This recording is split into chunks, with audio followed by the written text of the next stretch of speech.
Hello, everybody, and a very warm welcome to our webinar today. Our webinar is on transforming student success through mobile learning and engagement. And it is my great pleasure to have Professor Laura Ann Bull. Laura Ann is the Deputy Vice Chancellor of, I need to get it right, Laura Ann, Education, Experience and Employability at Swinburne University of Technology here in Melbourne. A very warm welcome, Laura Ann, and thank you for joining us today. Thanks, Grania. It's lovely to be here. And I'm going to give a little bit of a background on Laura Ann in terms of really what she's known for, I guess, when you go out there in the higher ed market and talk about Laura Ann. So she's known for her strategic leadership in student experience, with a focus on first year transition and retention specifically.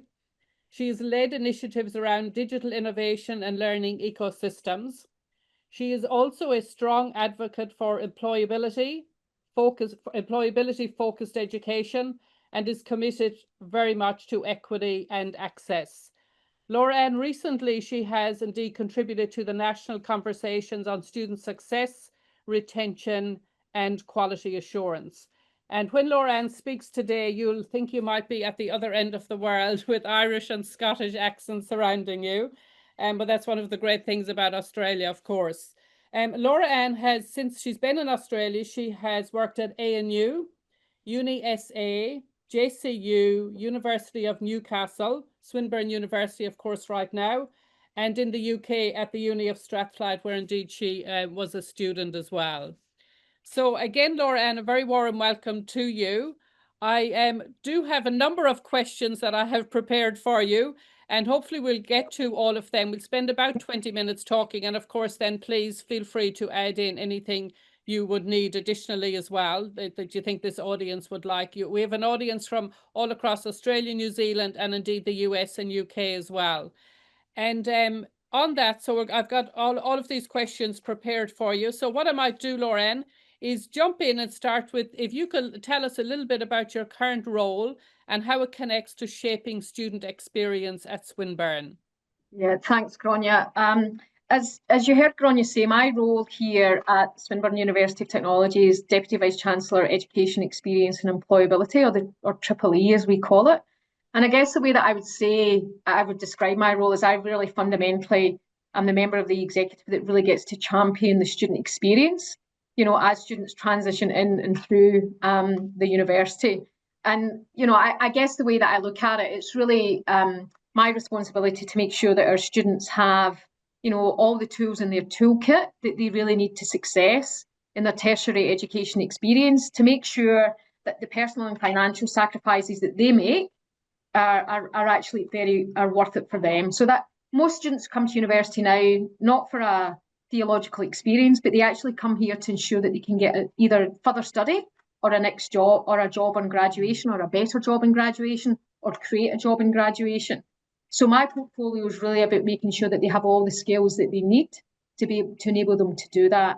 And I guess the other key part to my role is I'm also responsible for making sure that we support our educators and that we invest in our educators to make sure that they also have the tools in their toolkit to make sure that they can deliver, I guess, the best learning experience that they can, to ensure that we are graduating, digitally fluent, tech-rich graduates for the jobs that are either yet to be created or exist at the moment. And just the final thing I'll say is, one of the key elements of my role is really to work between the central units in our academic schools to really work together, to collaborate, and to really drive that innovation collaboratively, because we can't do it without working together if we really are focused on student outcomes and positioning the student at the centre of what we do.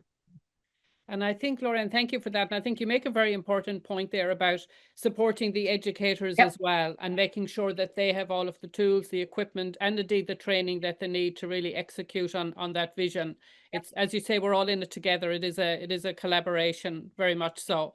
So absolutely. Laura, yeah, in your experience then, what's been the biggest shift, do you think, in higher education over the past few years? I mean, look, obviously, 5 years ago was when we were in the midst of a pandemic. It's almost like, it didn't happen. But what the pandemic truly did was expedite that rapid digital transformation of learning. Again, if I'm honest about it, we did it. Did we do it through supporting our educators to actually do it? Probably not, because it had to be done almost instantaneously. So I think that's the first thing. And you look at just how that digital transformation globally is continuing to move at a much more rapid pace than it ever has. So that's not going to go away. But I think the other shift that we've seen over the last 5 years really are about our students and who our students are.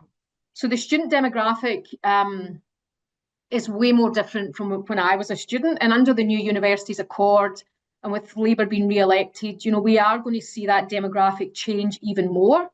So every university is going to have to be very cognizant of who their students are and what their students' expectations are and how those students are going to be able to learn.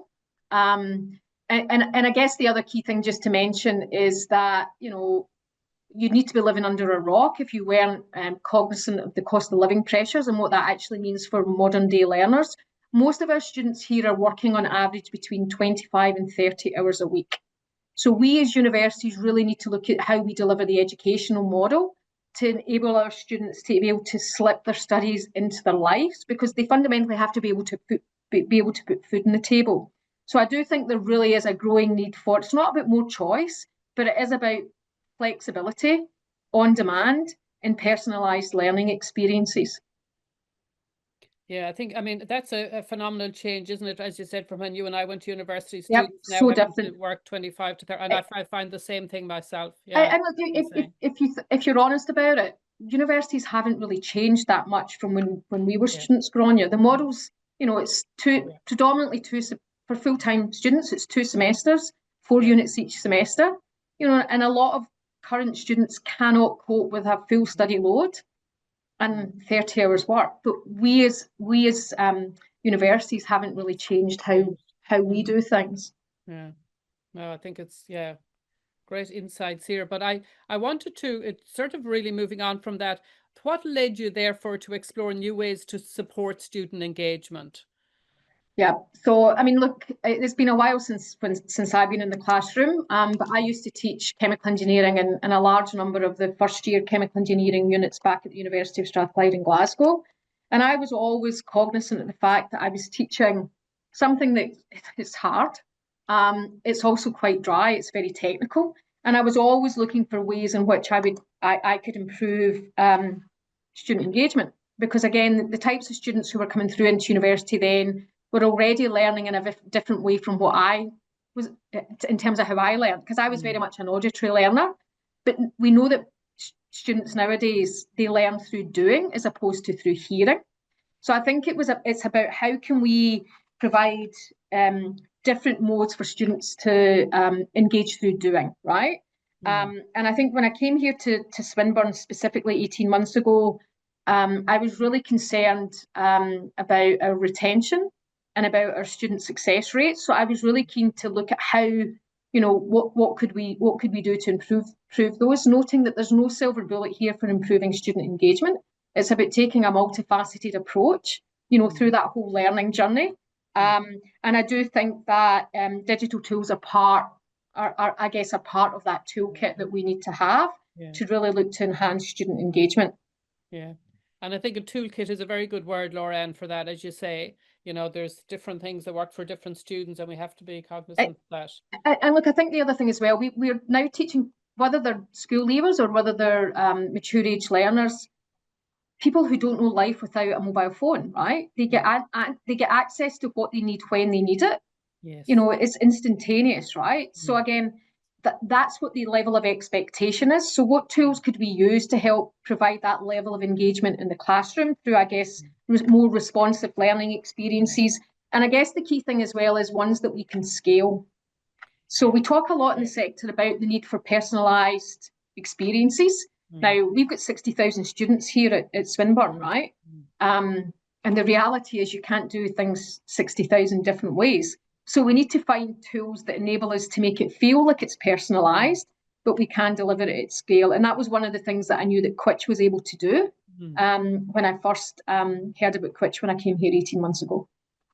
Yeah, so that was, yeah, going to my question. I think you've answered there. What was it that drew your team to Quitch, and what were you hoping to achieve by adopting it? So you've talked about the scale One of and the things, yeah. one of the things I haven't mentioned there, though, that I really liked about Quitch when I first saw it, was the fact not only was it had it been designed so that it was mobile first, and students would be able to access it easily through their mobile phone. It was the fact that it gave that gamified experience, right? Yeah. Where I know there was lots of research that underpins just how that gamified experience can boost engagement. And I love the concept that they picked an alias, and there's a leaderboard, Yeah. and that kind of healthy competition.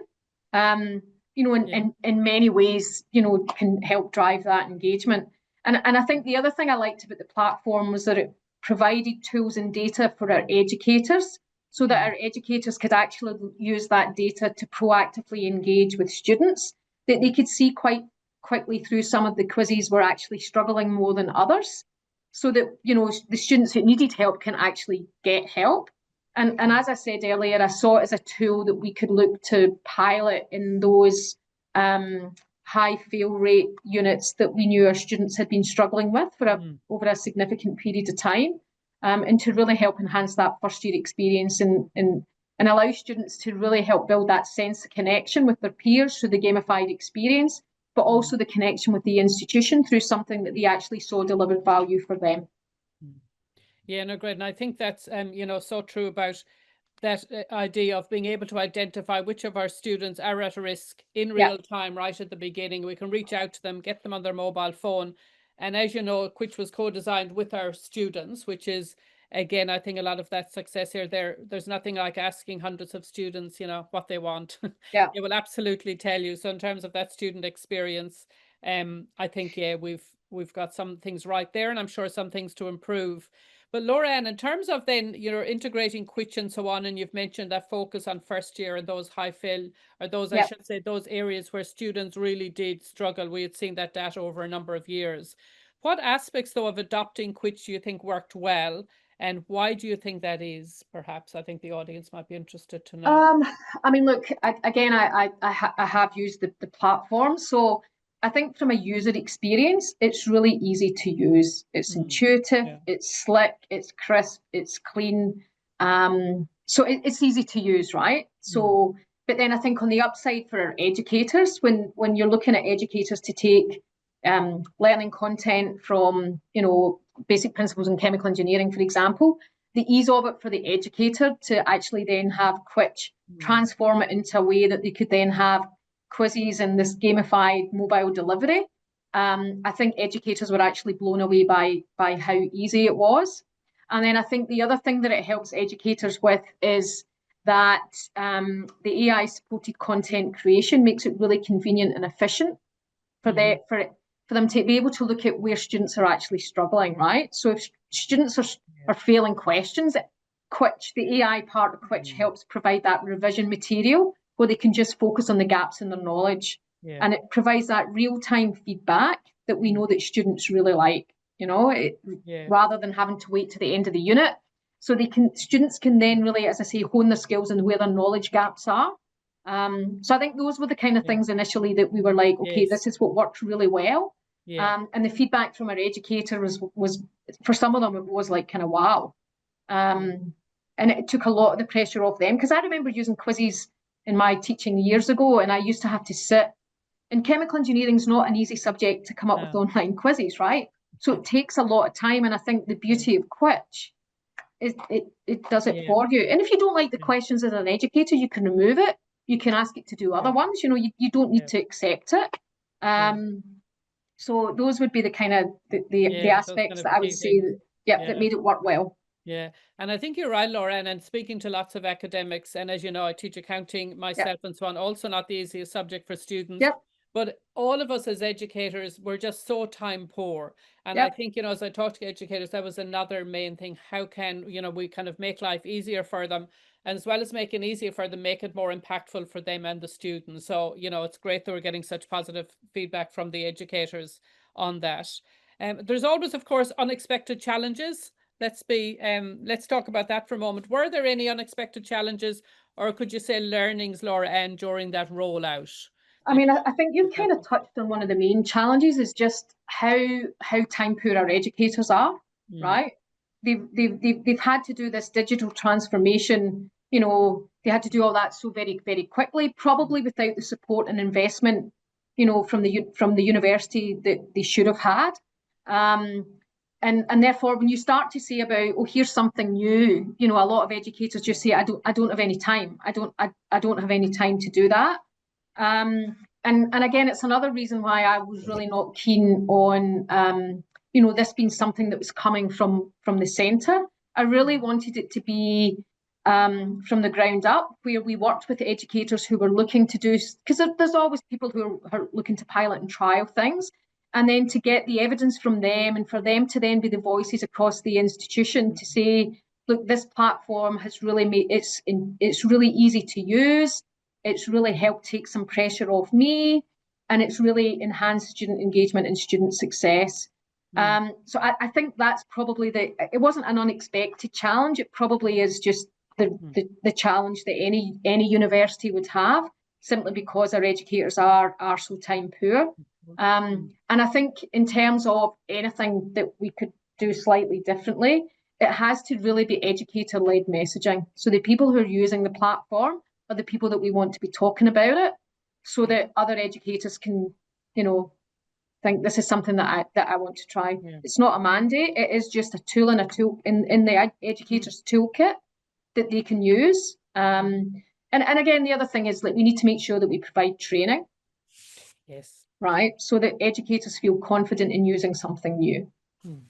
Yeah, no, absolutely. I couldn't agree more with that. I think that's key to success as well, is to provide the training. I'll just remind everybody, if they do have any questions for Laura Ann, feel free to pop them in the Q&A tab, and we'll come to those shortly.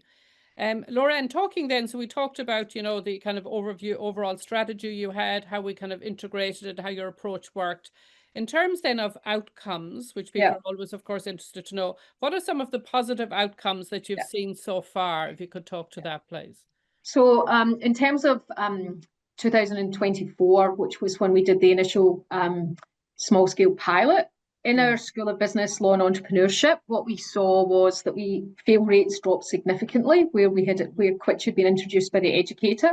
And what the stats shows is that students who completed 3 quizzes or more scored 19% higher on average, and 35% of previously failing students passed what was these challenging first-year units. And then when we surveyed the students, 81% of the students reported greater engagement, and 76% said they understood the course content better. So we've rolled it out this semester in more than 80 units. So what we'll do at the end of this semester, Grania, is we'll do a thorough evaluation. So that we can have, I guess, more in-depth stats across, a broader range of subjects, because we are using it in units in all of our schools this semester. So, but again, we were quite blown away by the results that we saw last year. And again, you can't just say it's because of one thing. There are many aspects of what happens across a student's semester that, is attributed to success, but we are pretty confident that it did have a positive impact on first year retention last year. And then the number of students that then re-enrolled in semester 2. Yeah. And I think you're right, Laura, and I think it was great to see as well that experience across all of the schools. And the one that really it stood out to me was the School of Engineering, which has in one of the classes, I believe it is a first year unit, the first time this academic has used it. He has 100% of students engaged, and I've gone in and had a look the other day, and there was hours upon hours upon hours of time spent in there. And again, it comes back to the student can spend as much time as they require. If it takes me 25 times longer to understand a concept than it does you, it doesn't matter. Nobody needs to know. I can just keep working away there until I really do kind of understand that content and stuff. So so I love that students are having that kind of experience, and that it's really improving their outcomes as well, because as you know, that was our main focus with the research that we've done to date, and we continue to do research. We're doing a study with the University of Melbourne at the moment, and we'll do some further research with some of the Swinburne students as well. One of the other questions I had around the outcomes, Laura Ann, was How have students responded to using Quitch as part of their studies? And I think you talked a little bit about that there. So I mean, look, we've had strong and consistent feedback that, you know, students have found that it's increased their motivation and increased their confidence. And when you think about what our students have been telling the sector, you know, they are looking for flexibility, they are looking for on demand, and they are looking for personalised learning experience. So I do think what Quitch does aligns with that. And I guess some of the quotes that we've had specifically from students is it's fun, you know, and it helped reinforce class material, gave me confidence before my assessments. And, you know, again, it strikes a balance between learning and fun, right? So that fun word and again, when I think back to when I was like chemical engineering, I did try and make it fun, right? And you can make it fun, right? You can, absolutely. You can make it fun, and you can't underestimate the impact that then has on the learner, right? I agree. Yeah, I agree totally. If we can make accounting and chemical engineering fun, that's exactly right. Anybody can, but again, it does align with the, you know, as I said at the beginning, just the changing demographics of who our students actually are. I think there is a role for Quitch to play to help meet them where they're at, to provide them that mobile first experience and the flexibility, on demand and personalised learning experience that they're looking for. Yeah, fantastic. Laura, I have another couple of things, and this is really about future advice for the audience. And so in terms of your role in the university and more as a national kind of identity, I guess, in terms of, you know, all of the things you talk about on the national stage these days, but what do you see as the next big opportunity for higher education to innovate and, importantly, stay student focused? What would you say? I've kind of already touched on some of it, but I do think, you know, we are going to be moving to a sector where it is about personalised and individualised learning experiences, where we're meeting students where they're at. And I think, you know, this is where AI is going to really enable us to do that. So we can personalise support, we can tailor the content, you know, as I've already said in Quitch, you know, where the knowledge gaps are. You know, so we will really, I think we've talked about personalised learning journeys for a long time, but I do think we are on the cusp. That is absolutely in 5 years. It might even be quicker than 5 years' time, but it'll be personalised, individualised, meeting students where they're at. You know, and AI is going to enable it much more quickly than we probably can imagine. Yeah, no, and I have to say, I am super excited about that. Me It's too. something I've kind of dreamed of. How could we like personalize? And as you say, personalize at scale. That's So the thing, isn't I it? can remember being a young academic in Scotland. So it must be about, I don't know, the mobile phone obviously existed. It must be about 2003, 2004. I can't remember exactly because decades disappear, not years. But I remember a professor of mechanical engineering then talking about, you know, where we're going to be soon is that students will be learning anytime, any place, anywhere, right? Yeah. We still haven't quite got there. We're almost there, right? But where we are now and with the AI, we are going to be able to provide those personalised, tailored learning experiences, which I think is really, like, you know, professor in your pocket, academic tutor in your pocket, you know. It's super exciting. Super exciting. Yeah, no doubt about it. I love it. And one other question, and then we'll go to we do have some questions from the audience for you as well. But one other, Laura, and then again, in terms of future advice, what advice would you give to other university leaders and those in higher ed who want to create more engaging learning environments, but don't know where to start, I guess, because this is a lot of conversations I have with people out there. Where do we start? I think that there's a couple of things for me that are really important. You have to listen to your students, and you have to really use that student voice front and center. I also think you have to listen to your educators, and you have to truly invest in your educators, right? And have it that, you know, they feel really supported to innovate and to try new things and to create an environment where it's okay to fail, right? Yes, because that's what innovation, that's what comes with being innovative, right? If you're not prepared to fail, you can't innovate. So I think listening to students, listening to staff, and making sure that staff feel supported is really, really important. I think using your data insights that you have across the institution to really paint the picture of why, you know, more engaging learning environments are necessary, right? We'll all have data that demonstrates that. And then I think certainly what's worked very well here at Swinburne, and again, I'm a chemical engineer, that's kind of what we do anyway. Start with small scale pilots, right? Where you've got clear outcomes, clear objectives, and then demonstrate a proof of concept, right? Yep. Most people who work in a university like to see the evidence that demonstrates that it works. Exactly right. Yep. And just hearing from people like you and I doesn't cut it. They actually want to see some tangible outcomes. So I think that's really important. And then once you've kind of got that momentum, you and I don't need to talk about it, because your educators talk about it themselves, and it becomes something that is organically what's talked about. People are comfortable with it. And yeah, I think those would be the key. That would be the key advice that I would give. Well, sounds wonderful, Laura. And before we let you go, can we ask you a couple of questions that the audience have put forward absolutely. here?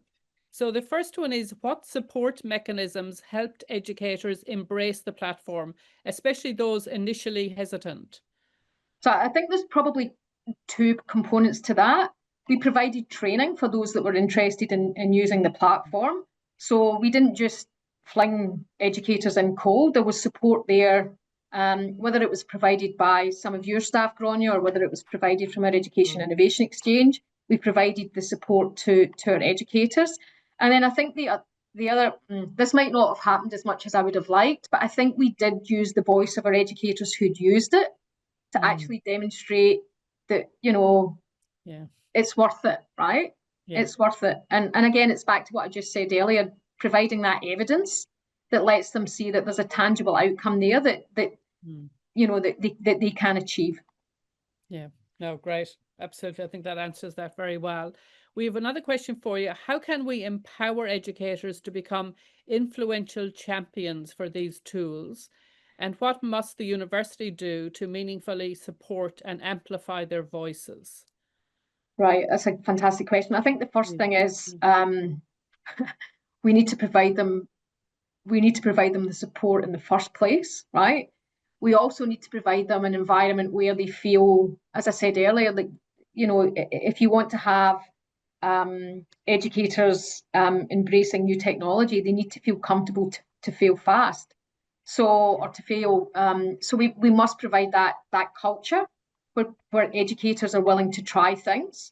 And I guess in terms of meaningfully support and amplify their voices, is probably something universities do really poorly. We need to get the messaging out there from our own educators about what this platform is doing for them and what this platform is doing for our students.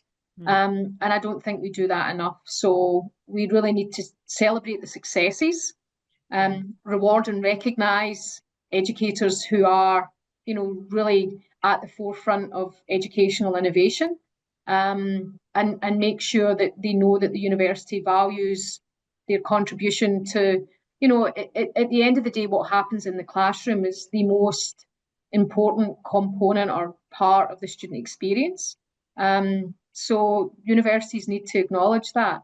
It's what happens in there that is the most important thing. And again, I don't think we probably do that as well as we could do it. Laura, and we're out of time. So can I say a huge thank you from both myself, but also everybody that joined us today, in terms of there's incredibly invaluable insights that you've shared, given your experience. But also, I think one of the things that kind of really jumps out at me is your absolute passion for providing students a great learning experience, which is just fantastic.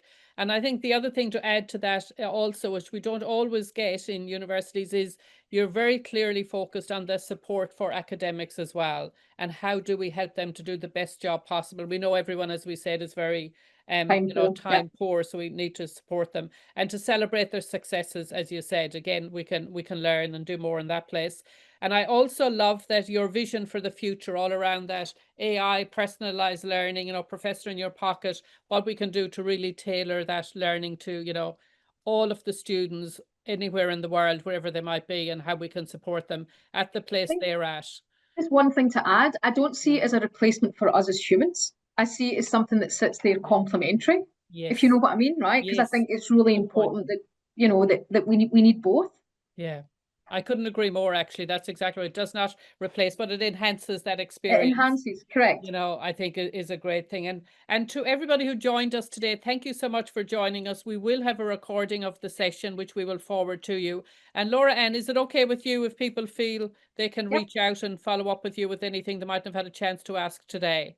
Yep, absolutely. Just my Okay. email's elbull@swin.edu.au. No problem at Great. all. Okay, thank you. We'll share it with everybody. And if you have any questions for myself or the Quitch team, we'll be happy to answer those for you as well. So thank you to everybody for joining us, Laura. And again, a huge thank you to you for your time. We really appreciate it. And to all of the educators today, wishing everybody every success for the future. Thank you all Thanks very for having me, much. Grania. Thank you. Bye now. Bye. Bye-bye.